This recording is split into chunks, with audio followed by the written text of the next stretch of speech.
we're moving on to the second block, when we are going to be looking now at IPRs from a regional perspective. And I'm looking at the time. I see that we are already 3 minutes past the allocated time. So without delaying any longer, I would like to pass the floor to Dr. Bison Sabola from the ARIPO, so African Regional Intellectual Property Organization. Are you with us, Dr. Bison? Yes, I'm here. All right. Thank you very much. You can begin your presentation. Thank you. I'm going to present on the IP rights from a regional perspective. My name is Bison Sabola, as it has been said, from the African Regional Intellectual Property Organization. In this presentation, I am going to give a brief overview of ARIPO, the IP registration rules, and also the advantages of a regional system. Then I'll move on to talk about IPR management and AU-EU innovation collaboration, the role of IP in technology transfer and commercialization. I also talk about cross-border IPR management and the challenges that are facing developing countries on IP management, as well as what ARIPO has been doing to promote effective IP management. ARIPO is an intergovernmental organization which was established in 1976. The purpose was to pull the resources together of its member states on IP matters. That's to avoid duplication of financial and human resources. So ARIPO is an intergovernmental organization that is mandated by its member states to register intellectual property. Currently, ARIPO has 22 member states, and membership is open to members of the African Union or UNECA, United Nations Economic Commission for Africa. So these are the 22 member states that make ARIPO. The IP registration services that ARIPO undertakes: we grant patents and industrial designs using the Harare Protocol. We have also a protocol on marks. We call it the Banjul Protocol. We also have a protocol on protection of traditional knowledge and expressions of folklore. That's the Swakopmund Protocol. We have the Arusha Protocol that mandates the organization to protect new varieties of plants. And also we have the Kampala Protocol. This is on voluntary registration of copyright and related rights. As was said earlier in the presentation we just listened to, IP rights are territorial in nature, and because of that territoriality of the IP rights, it means if you want to apply for protection, you have to do it in different countries, meaning that you have to have a number of applications depending on the number of countries you want to seek protection in. And also you have to use different languages and also pay fees in different currencies, and that process could be more expensive. But now with the regional route of IP registration, the process is made simpler and also is faster, and similarly the international route. So quickly, I just want to summarize the advantages of a regional registration system. You can have one application that can designate a number of countries where you want to seek protection in. And you also apply using one language, one currency, and also the processing of the application, the grant and renewal is centralized. Those are the advantages that we have using the regional registration system. Now, when it comes to IPR management and the AU-EU collaboration, when we talk about IPR management, there are a number of things that we need to consider at both institutional, business level and national level. At national level, we consider the presence of an IP policy. Does the country have an IP policy? Does it have an IP office? Does it have a legal framework that is appropriate and effective, among others? At institutional business level, we also look at establishment of an IP management office, an institutional IP policy. undertaking an IP audit, IP evaluation, and if finally we talk of commercialization of the IP.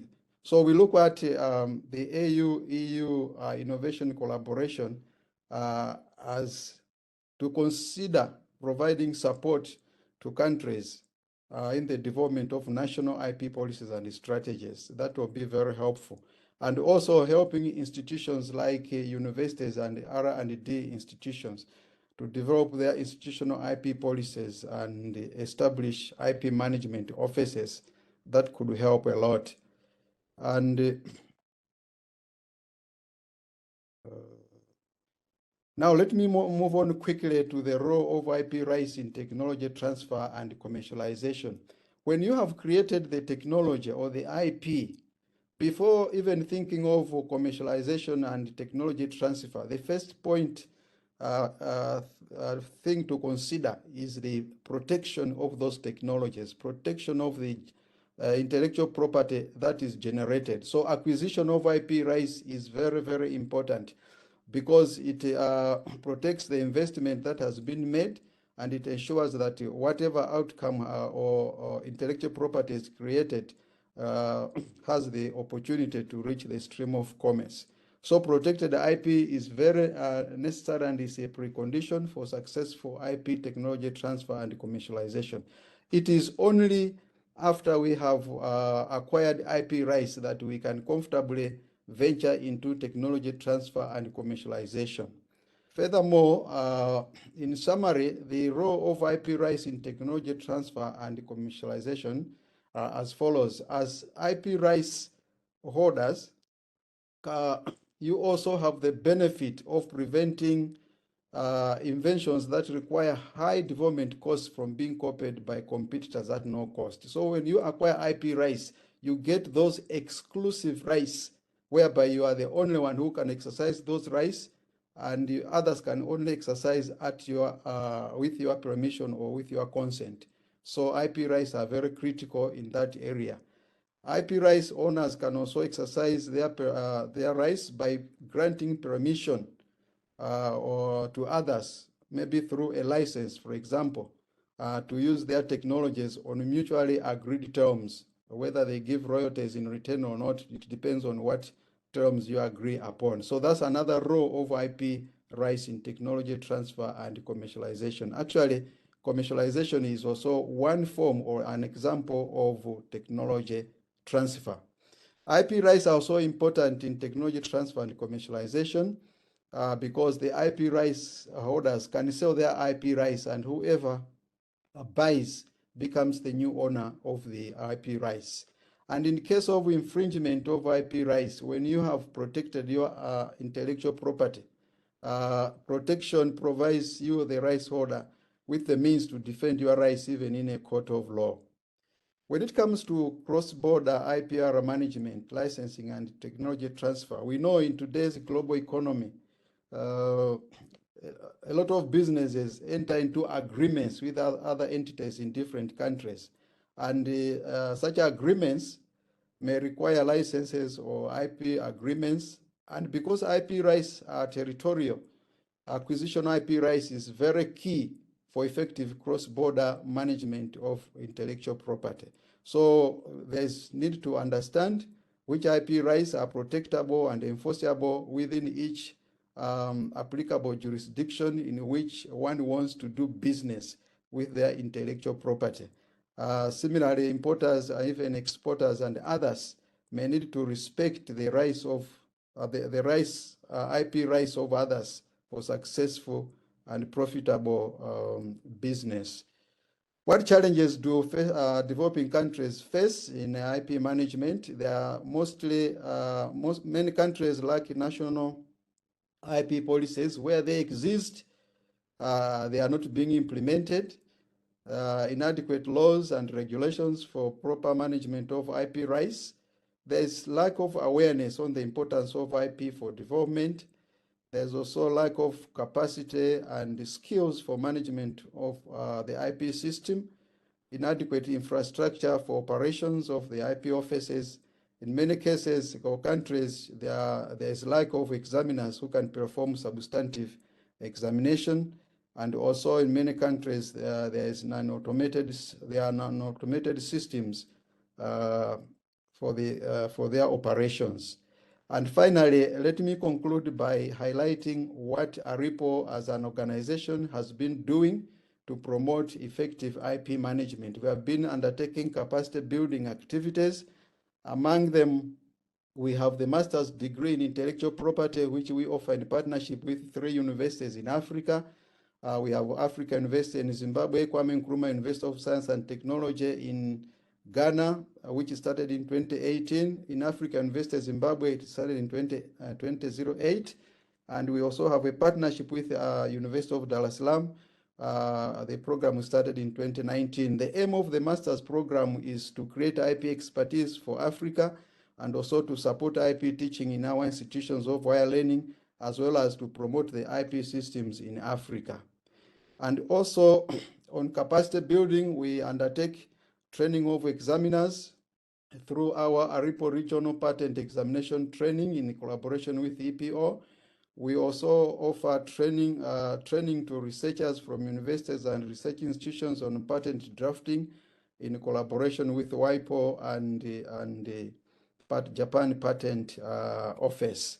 Other initiatives include IP awareness raising, which we undertake through conferences or seminars and workshops, which target SMEs, universities, research and development institutions, technical and vocational institutions, among others. We also promote development and use of institutional IP policies. We actually partnered with the World Intellectual Property Organization and developed guidelines which can help universities and research institutions to develop their institutional IP policies. As an organization, we are committed to shaping the IP landscape in Africa. I thank you for your attention. Thank you. Thank you. Thank you very much, Dr. Bison. Professor Akimbo, over to you. Thank you so much, my co-moderator. I want to introduce, for us to gain time, I want to introduce the next 2 speakers together because they will be sharing their presentation. I'm talking of Carlos Leo, that works as the customer department at the European Union Intellectual Property Rights Office, and Nancy Samuriwo, who is also working with AFRIP in international property rights and innovation in Africa. The 2 of them, they will make a joint presentation. Please kindly briefly introduce yourself fully, and you can take the floor. First, Carlos, please. Yes, thank you, Professor Akimbo. Can you hear me well? Perfect. Good. Thank you for your introduction. Yes, my name is Carlos Yeo. I am working at the EU IPO customer department, as you said, but I'm moving to the international cooperation department soon. And I've been working for the organization 16 years, and I am a deputy project lead of the project AFRIP that we will explain soon around this presentation. And I give the floor to my colleague, Nancy. My name is Nancy. I'm a legal practitioner by training, but I currently serve as an IPR consultant for the AFRIP project, which Carlos and I will be talking about. I am based at ARIPO, actually together with Dr. Sabola, but I will explain that later in my presentation. Thank you. So yes, what Nancy and myself are going to present today. The title of the presentation is EU IPO and AFRIP, a Pan-African perspective on supporting intellectual property rights. We have structured the presentation into 2 parts. The first part I will present, and the second part will be presented by my colleague Nancy. The first part is about the EU IPO and AFRIP.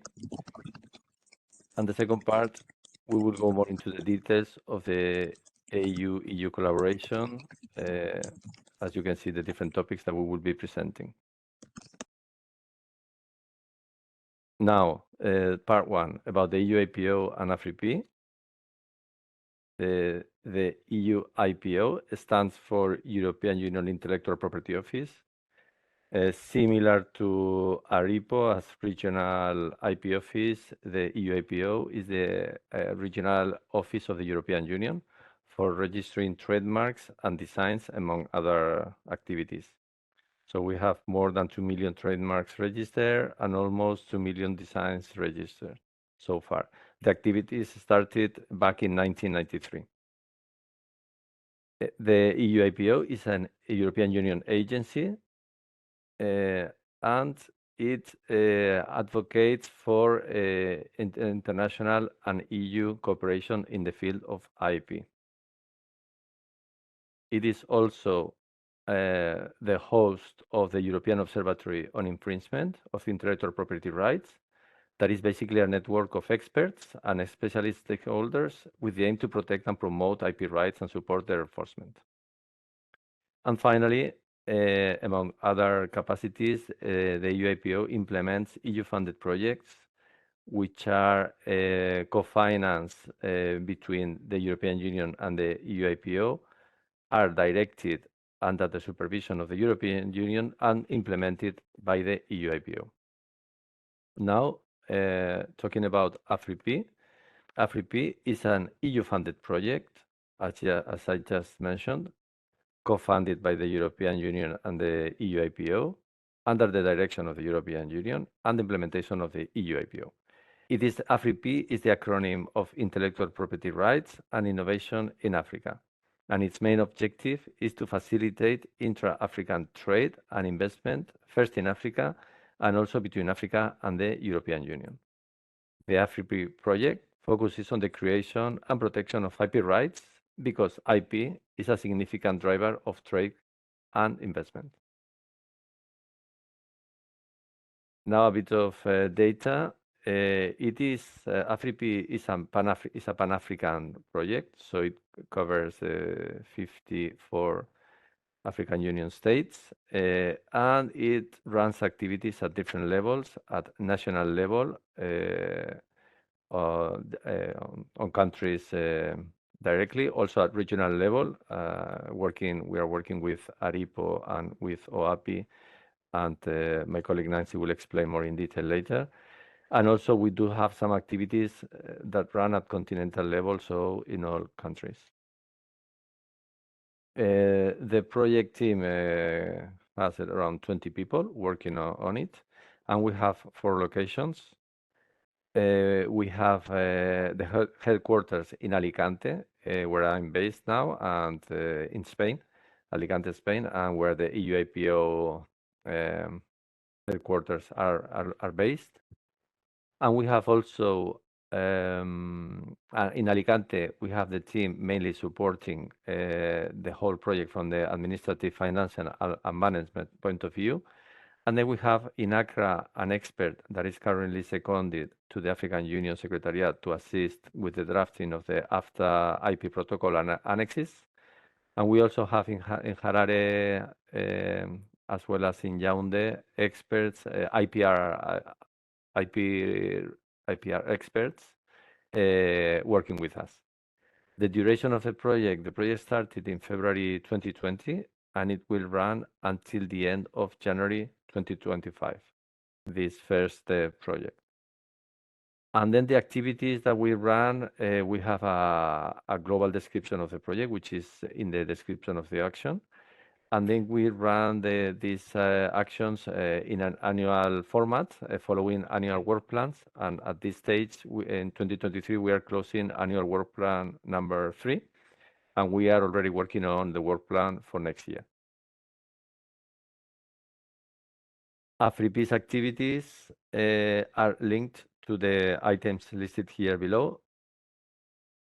The activities are linked to the African Union Continental Strategy on Geographical Indications, which expire in September 2023, but will be extended in due time.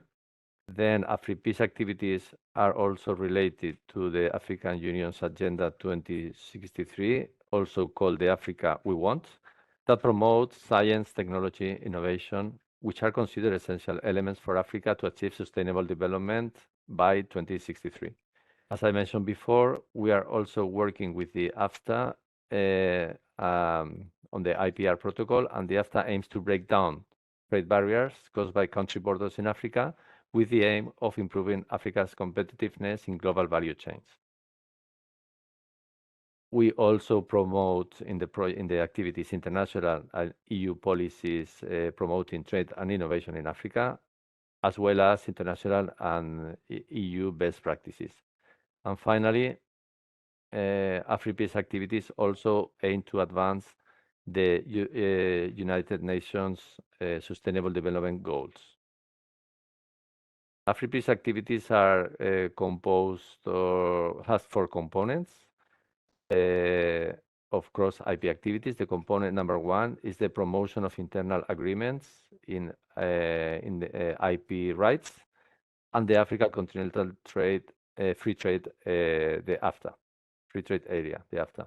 Then component number 2 is to, and we have activities under this component, few activities, is to strengthen national and regional IP institutions, networks and tools.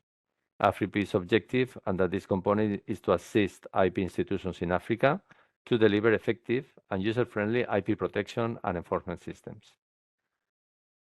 Then we have a third component, which is focused on SMEs and the productive sector to strengthen IP capacities of SMEs and the productive sector to leverage the benefits that IPRs bring to businesses. AfriP operates the Africa IP SME Helpdesk to emphasize our commitment to SMEs. AfriP recognizes the tremendous contribution that SMEs in Europe have made to the European economy, and by extension, we believe that Africa's exponential growing population, which is young and technologically enlightened, has the potential to be a significant driver of SMEs' participation in Africa's economies. The Africa's IP SME Helpdesk provides first-line IP assistance, providing free of charge support to SMEs to protect and enforce their IP rights. And the last component, component number 4, focuses on geographical indications, GIs, to support the African Union's continental strategy for geographical indications, which aims to promote sustainable development through the advancement of GIs, and by doing so, contribute to an integrated and prosperous Africa. Now, final slide from my side, EU IPO, AfriP, and the EU Innovation Agenda. AfriP is one of the actions that the EU has adopted to advance the African Union, European Union Innovation Agenda. Intellectual property and innovation are closely intertwined. IP rights play a crucial role in fostering innovation by providing incentives for investors and creators to invest their time and resources in developing new ideas and products. The African Union, European Union Innovation Agenda states short, medium, and long-term goals compatible with the objectives of AfriP. For instance, the number of patents and trademarks registered in Africa, which are KPIs measured under the EU Innovation Agenda. Also, IP rights such as geographical indications can contribute to green transition, but in general, IP is a catalyzer to incentive innovation, protect it, balancing innovation and competition, and thus enhancing economic growth in Africa. And now I give the floor to my colleague, Nancy, and I stop sharing. So I think my task is a bit easier because I'm simply going to consolidate on what the professor, what Dr. Sabola, and what my colleague Carlos have already said. So in summary, I can say that AfriP is really the practical side that implements IP policies on behalf of the EU in Africa. And we do this, as Carlos mentioned, through activities that are conducted through an annual work plan. And the activities, according to what Carlos has just mentioned, are divided into 4 components. And the reason why they're divided into 4 components is to ensure that we cover cross IPs, number 1, and then to also ensure that we also cover both the substantive elements of IP and the practical elements. Just following up what the doctor said initially, that IP is often, considered from a very legalistic point of view. So what we actually do is Afripi is to implement these activities in a 3-pronged manner.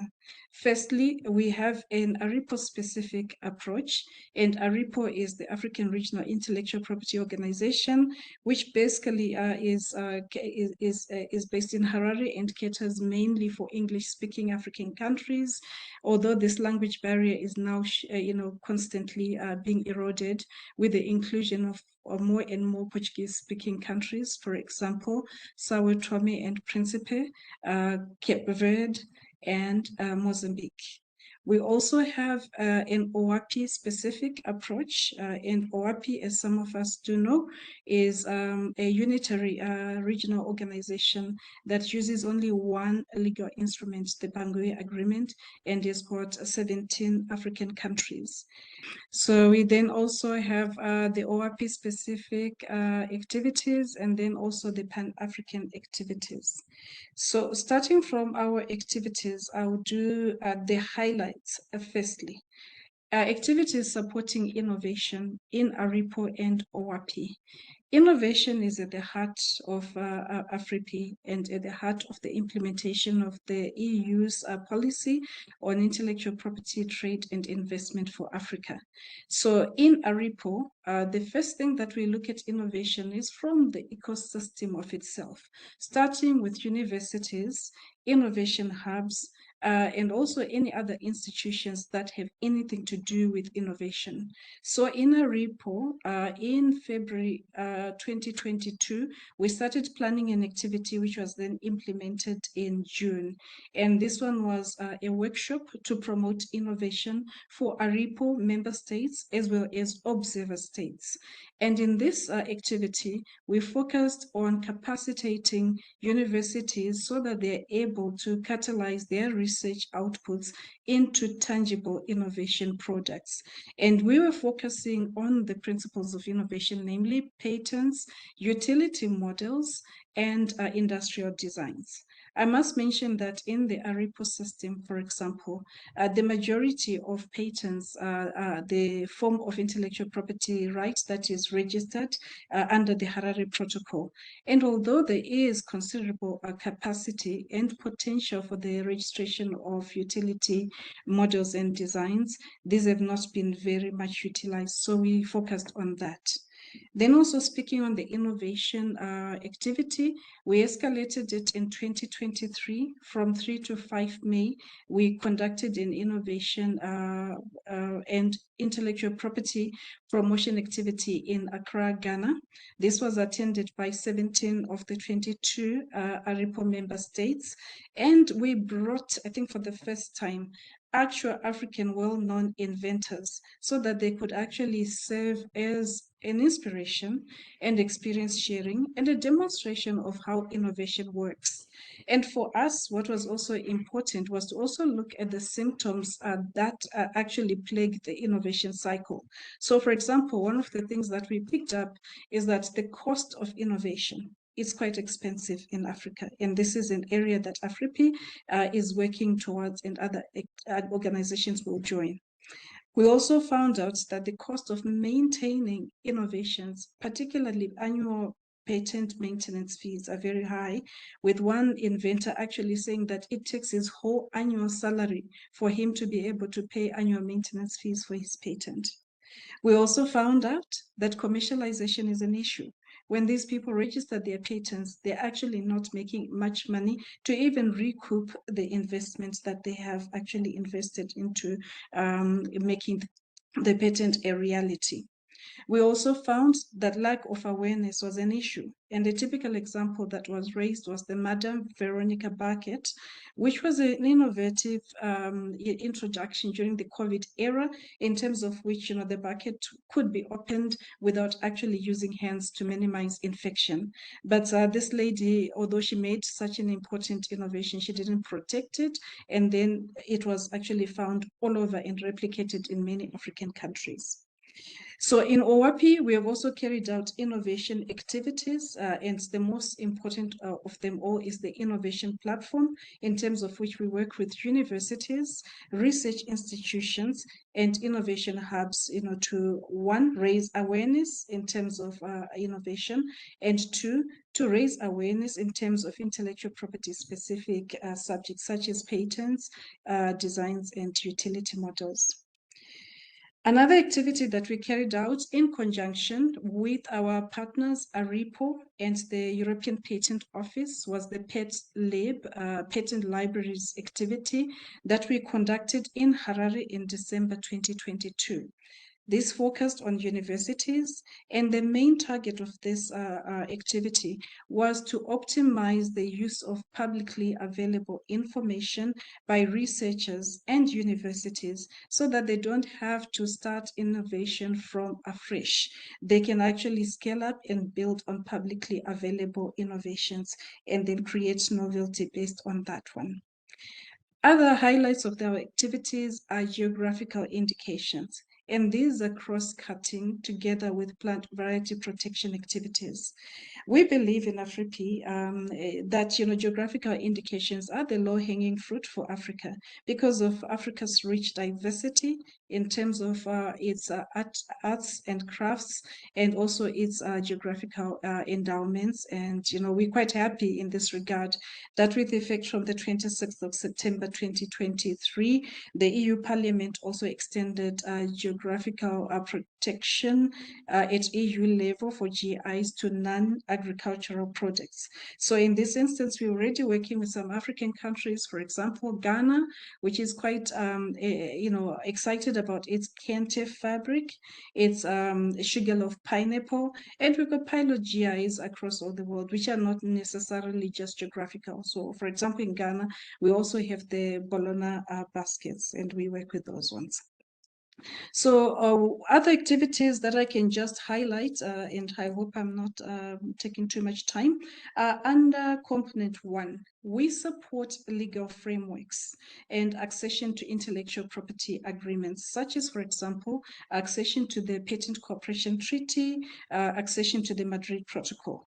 At the center of our focus is the need to centralize intellectual property registration systems and management systems, so that we become more efficient in Africa in terms of how people can register their IPRs. I think, as the doctor mentioned initially, the national approach, of registering trademarks, patents, industrial designs, and other rights by going from country to country is not cost effective, it's not time effective, and overall it is complicated because of the varying legal systems that exist in Africa due to lack of harmonization and also an instrument of approximation of these laws. So examples of the work that we have done under legal frameworks is, firstly, in June 2023, we conducted a workshop in Mauritius for ARIPO member states, in terms of which we promoted the accession to ARIPO's IP protocols, including the ones under which IPRs can be registered, namely the Harare Protocol and the Banjul Protocol for the registration of trademarks. We also invited ARIPO observer states, including Nigeria, which actually attended. Others were not able to attend. So we've also capacitated national IP offices. We offer IP tools to make the operations of these offices efficient. We also capacitate judges, customs officials, and the police. And one of our significant activities was in May 2023 in Swakopmund, where, together with the American Department of Justice, USDOJ, we conducted training to capacitate judges specifically specifically on IPR. And our effort, as I wrap up, is really to look at IP as an ecosystem, and we as AFRIPI and the EU IPO are plugged into every element, every level of the ecosystem in terms of our support, be it supporting innovation, supporting SMEs, supporting universities. We actually work together with the ARIPO MIP degree, in terms of which we offer EU IPO experts as lectures. So we remain around all the time. I will not talk about the opportunities and challenges because these ones have been spoken about.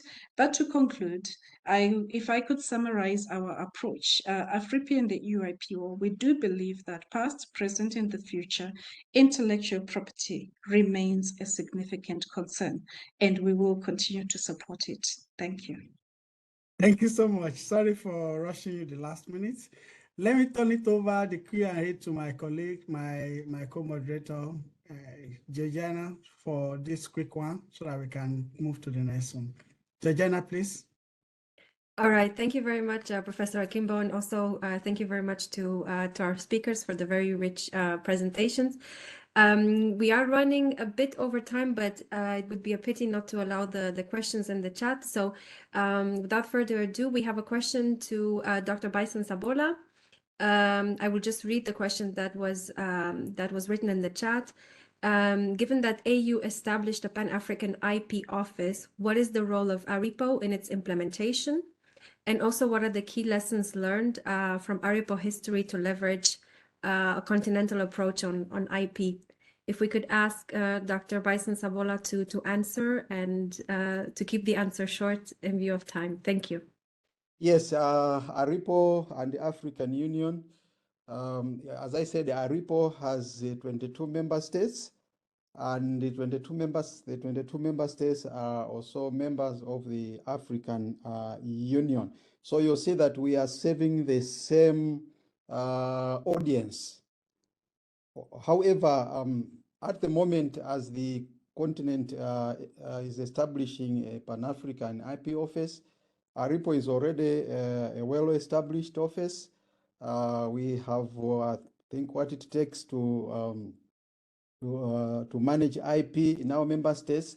So it is important that as we are establishing an IP office at continental level, we do not lose sight of the IP regional organizations that are already in existence, because those are the ones that can really help implement the continental agenda. So we have a big role to play. We can contribute a lot. We have expertise, we have the experience. And also on the second question about the lessons learned from the ARIPO history to leverage a continental approach on IP. Yes, as I said, we are serving the same people on the continent with the African Union, and therefore it's just a matter of working together. To run an IP office requires, I think, a lot of investment. For example, when it comes to training examiners, it's a lot of investment, and we have already done it. So we can really work together to support the continental approach. Thank you very much. All right, thank you very much, Dr. Bison Sabola, for also keeping it very short. We also have a question now for Carlos and Nancy.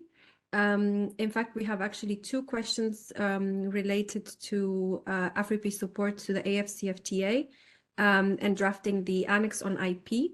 The first question would be on this annex, what are the next steps for its completion and its implementation? And we have a second question on the specific provisions on protecting emerging technologies. If there are any other design systems in the world that address these type of critical tech for development in African and other developing countries. Over to you, Carlos and Nancy.